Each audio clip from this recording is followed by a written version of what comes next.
Europa करीब 30 kilometre मोटी बर्फ की चादर से ढका जुपिटर का ये छठा सबसे बड़ा मून वैज्ञानिकों के लिए सोलर सिस्टम में लाइफ को एक्सप्लोर करने की सबसे फेवरेट जगहों में से एक है, जिसका कारण यूरोपा की ये इमेजेस हैं, जिन्हें समय समय पर नासा के कई एडवांस स्पेसक्राफ्ट द्वारा खींचा गया है। अभी आप यूरोपा की जिस इमेज को देख रहे हैं, इसका नाम है रडामेंथिस लीनिया, जिसमें आप यूरोपा पर बनी कई मिस्टीरियस रेडिश ब्राउन लाइंस देख सकते हैं, जो 1560 किलोमीटर की रेडियस वाले इस सफेद चमकते मून के एंटायर सरफेस पर किसी मिस्टीरियस नेटवर्क की तरह फैली हैं। और सिर्फ यही नहीं, बल्कि यूरोपा की पूरी सरफेस इस तरह के मिस्टीरियस स्ट्रक्चर से कवर्ड है। एग्जाम्पल के लिए इस इमेज को देखिए, जिसका नाम थेरा मैक्यूला है। इस इमेज में आप यूरोपा पर बने रेडिश ब्राउन स्पॉट्स यानी धब्बे और कई इलेप्टिकल लेंटिकुलेट यानी डोम लाइक स्ट्रक्चर देख सकते हैं। और ये तो मैंने आपको सिर्फ कुछ ही एग्जाम्पल दिखाए हैं, क्योंकि इसके अलावा भी यूरोपा की ऐसी कई सौ इमेजेस हैं जिन पर अलग अलग तरह के पैटर्न और स्ट्रक्चर देखने को मिलते हैं। हैरानी की बात तो ये है कि आज इन पिक्चर्स को कैप्चर किए हुए 20 साल से ऊपर हो चुके हैं, लेकिन आज भी लगातार इन पिक्चर्स पर साइंटिस्ट स्टडी कर रहे हैं और लगातार इनमें कई न्यू डिस्कवरी कर रहे हैं। जैसे कुछ समय पहले तक साइंटिस्ट्स को इसका कोई अंदाजा नहीं था कि यूरोपा पर बनी यह स्ट्रक्चर और ये रेडिश ब्राउन लाइन किस तरह फॉर्म हुई हैं, लेकिन अब कई रिसेंट स्टडीज में साइंटिस्ट इसके पीछे की वजह को जान चुके हैं और उनकी रिसर्च के मुताबिक इन सभी मिस्टीरियस स्ट्रक्चर्स के फॉर्म होने की वजह एक ऐसी रेयर चीज है जो इस यूनिवर्स में लाइफ के लिए सबसे इम्पोर्टेंट एलिमेंट है। और यही वो चीज भी है जो लगातार यूरोपा के नीचे क्रस्ट लेयर को मूव कर रहा है और इसकी सरफेस पर ये मिस्टीरियस स्ट्रक्चर फॉर्म कर रहा है। वैसे आप में से ज्यादातर लोग समझ ही गए होंगे कि मैं यहाँ पर लिक्विड वाटर की बात कर रहा हूँ। तो हाँ बिल्कुल, क्योंकि स्टडीज बताती है कि यूरोपा की ऑलमोस्ट 30 किलोमीटर थिक आइसी क्रस्ट के नीचे लिक्विड वाटर के बड़े बड़े हिडन ओशंस मौजूद हैं, जिनका टेम्परेचर और एनवायरनमेंट लाइफ एग्जिस्टेंस के लिए काफी बेहतर है। शायद इसीलिए नासा 2024 में यूरोपा पर लाइफ की पॉसिबिलिटी को एक्सप्लोर करने के लिए यूरोपा क्लिपर मिशन लॉन्च करने वाली है। तो दोस्तों, आज की इस वीडियो में हम यूरोपा मून की कुछ रीसेंट अपडेट्स और उनसे रिलेटेड पास्ट डिस्कवरीज के बारे में जानेंगे, जिसमें हमारा मेन फोकस यूरोपा पर मौजूद इन मिस्टीरियस स्ट्रक्चर्स पर होगा, जिसमें हम जानेंगे कि यूरोपा पर इन स्ट्रक्चर्स का फॉर्मेशन कैसे हुआ है। साथ ही हम ये भी जानेंगे कि आखिर साइंटिस्ट्स को इतना यकीन क्यों है कि यूरोपा की सरफेस के नीचे हिडन ओशंस में एलियन लाइफ मौजूद हो सकती है। तो चलिए शुरू करते हैं आज की इस इंटरेस्टिंग एंड नॉलेजेबल वीडियो को। 18 अक्टूबर 1989 नासा ने अपने उस समय के सबसे एडवांस गैलीलियो स्पेसक्राफ्ट को सोलर सिस्टम के सबसे बड़े प्लैनेट जुपिटर की ओर भेजा, जहां इस स्पेसक्राफ्ट का मिशन जुपिटर और उसके चारों ओर घूम रहे हिडन वर्ल्ड कहे जाने वाले मिस्टीरियस मून्स पर डिटेल रिसर्च करना और उनके इंटरनल स्ट्रक्चर को समझना था। ये स्पेसक्राफ्ट 1995 में जुपिटर के ऑर्बिट में पहुंचा, जहां इसने करीब 8 साल तक जुपिटर और उसके मून्स के क्लोज फ्लाईबाई के दौरान कई डिटेल्ड इमेजेस कैप्चर की। और इसी दौरान इसने जुपिटर के आइसी मून यूरोपा सरफेस की भी कई क्लोज और डिटेल्ड इमेजेस कैप्चर की। यूरोपा की इन इमेजेस में साइंटिस्ट ने कई मिस्टीरियस स्ट्रक्चर्स को देखा, जिसकी इन्हें कोई उम्मीद नहीं थी। जिसके बाद इस पूरे मिशन को थोड़ा और बढ़ा दिया गया, जिसके बाद गैलीलियो स्पेसक्राफ्ट ने यूरोपा के 200 किलोमीटर ऊपर से 23 किलोमीटर पर सेकंड की हाई स्पीड पर करीब 12 क्लोज फ्लाईबाई किए, जिसमें इसने यूरोपा की अलग अलग स्पीड और डिस्टेंस पर रहकर कई और इमेजेस कैप्चर की, जिनमें से कुछ अभी आप अपनी स्क्रीन पर देख रहे हैं। इन इमेजेस में साइंटिस्ट ने जो सबसे पहली बात नोटिस की वो ये थी कि यूरोपा की सरफेस हमारे सोलर सिस्टम के दूसरे प्लैनेट्स या फिर मून्स के कंपैरिजन में काफी ज्यादा स्मूथ और राउंड है। यानी यूरोपा पर एस्टेरॉयड इम्पैक्ट क्रेटर और माउंटेन्स सोलर सिस्टम के दूसरे सेलेस्टियल ऑब्जेक्ट्स के कंपैरिजन में ना के बराबर मौजूद हैं। इसलिए बाद में यूरोपा को सोलर सिस्टम का सबसे स्मूथेस्ट ऑब्जेक्ट का टाइटल भी दिया गया। बट यहाँ पर सबसे इंटरेस्टिंग बात ये थी कि यूरोपा की इस स्मूथनेस का राज इस आइसी मून की यंग क्रस्ट लेयर है, जिसका फॉर्मेशन आज से करीब 200 मिलियन साल पहले ही हुआ है। अब आप सोच रहे होंगे कि आखिर इसमें क्या खास है। तो ये खास इसलिए है क्योंकि यूरोपा का कंपैरिजन अगर सोलर सिस्टम के किसी और मून या प्लैनेट से किया जाए तो यह नंबर सच में काफी कम है। एग्जाम्पल के लिए हमारे खुद के मून की क्रस्ट लेयर की एज करीब 4 बिलियन ईयर्स है और सोलर सिस्टम में मौजूद लगभग सभी प्लैनेट्स की crust age billions of years में ही होती है।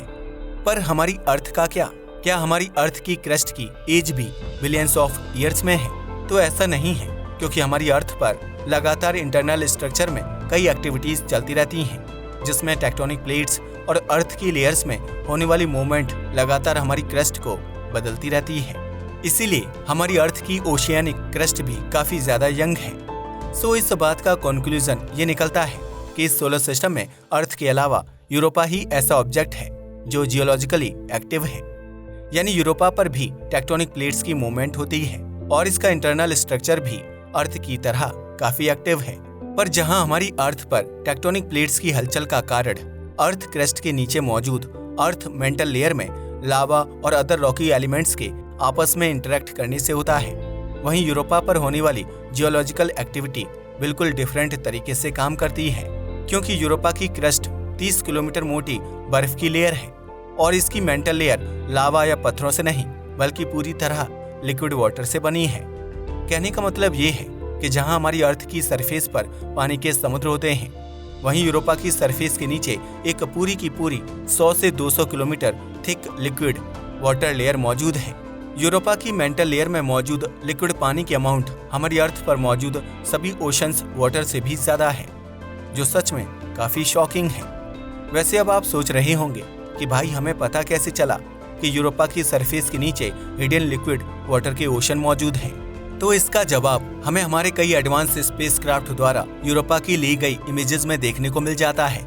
यहाँ पर हम गैलीलियो स्पेसक्राफ्ट द्वारा ली गई इमेजेस पर ही फोकस करेंगे। तो अभी आप यूरोपा की जिस इमेज को देख रहे हैं, इसका नाम यूरोपाज रडामेंथिस लीनिया है, जिसे गैलीलियो स्पेसक्राफ्ट ने सितंबर 26, 1998 में कैप्चर किया था और कई सालों की प्रोसेसिंग के बाद इस डिटेल इमेज को नासा ने अप्रैल 12, 2019 को कई इंपॉर्टेंट डिटेल्स और स्टडी के साथ पब्लिश किया। इस इमेज में आप यूरोपा की व्हाइट सरफेस पर बनी बड़ी बड़ी मिस्टीरियस लाइंस को काफी क्लियर तरीके से देख सकते हो, जो लगभग पूरे यूरोपा को कवर करती है और इस पर कई किलोमीटर तक फैली है। और सोलर सिस्टम में यूरोपा के बाद प्लूटो ही ऐसा ऑब्जेक्ट है जिस पर हमें इस तरह की मिस्टीरियस रेडिश ब्राउन लाइंस का एक नेटवर्क सा बिछा देखने को मिलता है। यूरोपा पर बनी ये लाइंस इतनी कॉमन है कि साइंटिस्ट ने इन्हें लीनिया नाम दिया है। अब ये सेकंड इमेज भी गैलीलियो स्पेसक्राफ्ट द्वारा ही ली गई है। इस इमेज में आप यूरोपा की आइसी सरफेस पर कई पिट्स, स्पॉट्स और डोम्स लाइक स्ट्रक्चर्स को देख सकते हैं। साइंटिस्ट्स के मुताबिक यूरोपा पर बने इन सभी मिस्टीरियस स्ट्रक्चर्स, चाहे उसमें स्पॉट्स और डोम्स हों या फिर ये बड़े बड़े लीनियर लाइंस, इन सभी के फॉर्मेशन का कारण यूरोपा की सरफेस के नीचे मौजूद हिडन लिक्विड ओशन है। आपके मन में क्वेश्चन आ रहा होगा कि पर वो कैसे? तो चलिए डिटेल में समझाता हूँ। तो जैसा कि मैंने थोड़ी देर पहले बताया था कि यूरोपा की क्रस्ट के नीचे मौजूद मेंटल लेयर पूरी तरह से लिक्विड वाटर से बनी है, इसलिए टाइम के साथ यूरोपा के रोटेशन और कई अदर रीजन के कारण ये लिक्विड वाटर मूव करता रहता है, जिसके डायरेक्ट इफेक्ट हमें यूरोपा की क्रस्ट पर देखने को मिलते हैं और ये मिस्टीरियस स्ट्रक्चर भी उन्हीं का रिजल्ट है। जैसे यूरोपा पर मौजूद इन स्पॉट्स के फॉर्मेशन का कारण यूरोपा के इंटरनल स्ट्रक्चर में पैदा होने वाली इंटरनल हीट है, जो टाइम टू टाइम यूरोपा की सरफेस से बाहर निकलती रहती है। इस प्रोसेस के दौरान यूरोपा की मेंटल लेयर से हॉट वाटर भी निकलता है, जिसके कारण इसकी क्रस्ट के आसपास की आइस वेपोराइज हो जाती है और हमें यूरोपा पर बने या बड़े बड़े स्पॉट्स यानी निशान देखने को मिलते हैं, जो यूरोपा की सरफेस पर 5 से 10 किलोमीटर तक फैले हो सकते हैं। इसके बाद अगर बात करें इन डोम लाइक स्ट्रक्चर्स की, तो इन्हें साइंटिस्ट ने लेंटिक्यूलेट नाम दिया है, जिनका फॉर्मेशन ऐसी सिचुएशन में होता है जब हीट यूरोपा की मेंटल लेयर से बाहर आने की कोशिश तो करती है, पर वह यूरोपा की थिक क्रस्ट को पार नहीं कर पाती। ऐसे में यूरोपा की क्रस्ट पर प्रेशर के कारण एक उभार सा पैदा हो जाता है और इसी को हम यूरोपा के लेंटिक्यूलेट स्ट्रक्चर्स कहते हैं। इसके बाद बारी आती है हमारी फाइनल और सबसे इंटरेस्टिंग मिस्टीरियस लाइंस लीनिया की, क्योंकि इनका फॉर्मेशन काफी इंटरेस्टिंग तरीके से होता है। वैसे मुझे इन्हें लाइंस नहीं कहना चाहिए, क्योंकि साइंटिस्ट के मुताबिक ये यूरोपा की क्रस्ट में मौजूद क्रैक्स हैं, जो समय के साथ यूरोपा पर होने वाले जियोलॉजिकल एक्टिविटीज के कारण फॉर्म होते रहते हैं। यहाँ पर सबसे फैसिनेटिंग बात यह है कि लीनिया कही जाने वाली यूरोपा की इन मिस्टीरियस रेडिश ब्राउन लाइंस की फॉर्मेशन का रियल रीजन यूरोपा है ही नहीं, बल्कि इसका रीजन तो ये गैस जाइंट प्लैनेट जुपिटर है, जिसकी इनॉर्मस ग्रेविटी में टाइडली लॉक्ड होकर ये लगातार उसे 6,71,000 किलोमीटर के डिस्टेंस पर ऑर्बिट कर रहा है, जिसके कारण ऑलमोस्ट हमारे मून के साइज वाले यूरोपा पर हमारी अर्थ से 11 गुना बड़े जुपिटर की इनॉर्मस ग्रेविटी का ऐसा इफेक्ट पड़ता है कि इसकी क्रस्ट के नीचे मौजूद हिडन लिक्विड वाटर में बड़ी बड़ी टाइड्स पैदा होती हैं। यह बिल्कुल उसी तरह का प्रोसेस है जैसे चंद्रमा की ग्रेविटी के कारण हमारी अर्थ के समुद्रों में बड़ी बड़ी लहरें बनती हैं। बस यहाँ फर्क इतना है कि यूरोपा जुपिटर के काफी करीब है और जुपिटर की ग्रेविटी हमारी अर्थ पर पड़ने वाली मून और सन की ग्रेविटी से कई गुना ज्यादा है, जिसके कारण यूरोपा की क्रस्ट के नीचे मौजूद समुद्रों में पैदा होने वाली टाइड्स इतनी ज्यादा पावरफुल होती है कि वह यूरोपा की ऊपरी बर्फीली क्रस्ट पर काफी फोर्स लगाती है, और इसी फोर्स के कारण यूरोपा की ऊपरी आइसी लेयर में यह बड़े बड़े क्रैक्स बन जाते हैं। चलिए अब समझते हैं कि आखिर साइंटिस्ट को ऐसा क्यों लगता है कि यूरोपा के हिडन ओशंस में एलियन लाइफ मौजूद हो सकती है। Why are scientists so interested in Europa's hidden ocean? तो इसका कारण तो यही है कि सबसे पहली बात कि हमारे सोलर सिस्टम में ऐसे सेलेस्टियल बॉडीज काफी कम हैं जहां पर पानी लिक्विड स्टेट में रहता है।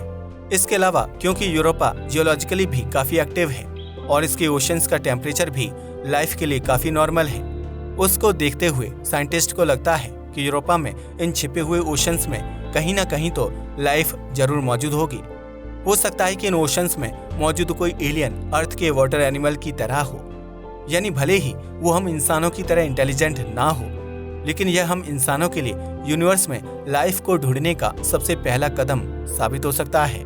इसलिए नासा यूरोपा पर अपनी फ्यूचर मिशन यूरोपा क्लिपर को लेकर काफी ज्यादा एक्साइटेड है, जिसे नासा 2024 में लॉन्च करेगा, और इस मिशन का काम यूरोपा पर होने वाली क्रायो वॉल्केनिक इरप्शन के दौरान यूरोपा की सरफेस से एटमॉस्फेयर की ओर इरप्ट होने वाले वाटर वेपर को कलेक्ट करना और उन्हें एनालाइज करना होगा, ताकि हम यूरोपा की सरफेस के नीचे हिडन ओशन वाटर की कंपोजिशन को काफी डिटेल में समझ पाएं। इस मिशन के साथ उम्मीद लगाई जा रही है कि यूरोपा के ओशन में लाइफ की पॉसिबिलिटीज को देखते हुए हम इन मिशंस के जरिए आने वाले 5 से 10 सालों में इस बात को कंफर्म कर सकते हैं कि यूरोपा पर लाइफ मौजूद है या नहीं।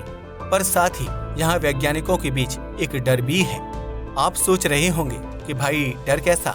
तो डर ये है कि अगर हमें यूरोपा जैसे हाई पोटेंशियल वाले सेलेस्टियल बॉडी पर भी लाइफ नहीं मिली, तो इसका मतलब यही होगा कि शायद लाइफ हमारे इस यूनिवर्स में हमारी सोच से भी कहीं ज्यादा रेयर है, या फिर ये कहूँ कि अर्थ के अलावा किसी दूसरे प्लैनेट या मून पर लाइफ एग्जिस्ट करना ऑलमोस्ट इम्पॉसिबल है, जिसका मतलब रेयर अर्थ हाइपोथेसिस बिल्कुल सही है, जिसका कहना भी यही है कि हमारी अर्थ के साथ कुछ तो ऐसा स्पेशल जरूर है जिसके चलते अर्थ पर सुपर रेयर लाइफ एग्जिस्ट करती है।